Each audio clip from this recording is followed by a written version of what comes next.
In 2013, a 21-year-old Canadian student named Elisa Lam arrived at the Cecil Hotel in Los Angeles. The hotel had a past, was associated with criminal activities and paranormal events. Concern arose when her family reported her missing on January 31, 2013, as they hadn't heard from her for days. The case took a turn when the hotel's security footage was made public. The footage revealed Elisa behaving unusually inside an elevator, stepping in and out, hiding in the corner, and making gestures as though communicating with someone outside the elevator. This video quickly spread online, giving rise to theories and speculations regarding what might have transpired. Weeks went by without any trace of Elisa until February 19th, when her body was discovered inside a water tank on the hotel's rooftop. The tank supplied water to the hotel's guests. Its lid was found closed and heavy, making it unlikely that she could have closed it herself. Despite speculation, authorities officially ruled Elisa Lam's death as drowning. The Los Angeles County Coroner's Office mentioned that her bipolar disorder could have influenced her behavior leading up to her demise.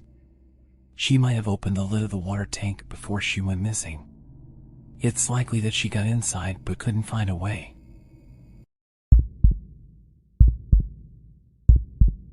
The Yuba County Five is a tragic and mysterious true horror story that unfolded in 1978. The events surrounding the disappearance and deaths of these 5 young men remain puzzling to this day. On February 24, 1978, 5 friends from Yuba City, California, set out for a basketball game. The group included Jack Hewitt, Gary Mathias, Bill Sterling, Ted Wire, and Jack Madruga. The 5 were all intellectually disabled to varying degrees, and they were all part of a local basketball team for individuals with disabilities. After the basketball game, the group stopped at a store to buy snacks and drinks.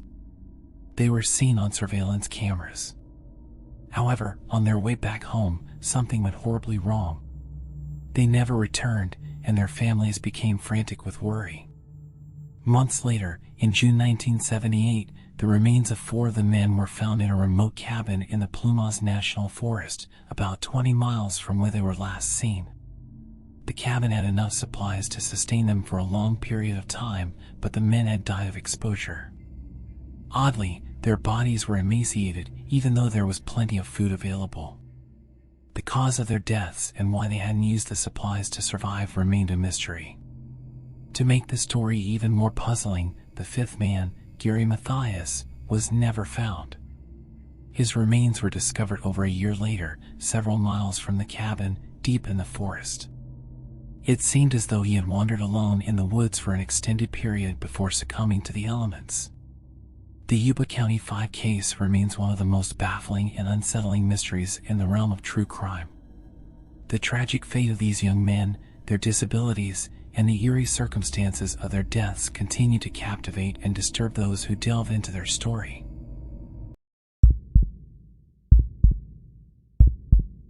On the night of December 24, 1945, George and Jenny Sodder, along with 9 of their 10 children, went to bed after celebrating Christmas Eve in their home in Fayetteville, West Virginia.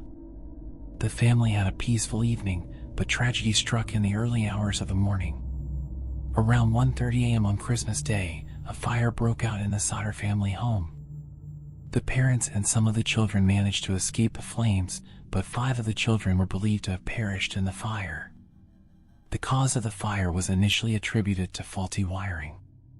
However, the absence of human remains in the ashes raised suspicions.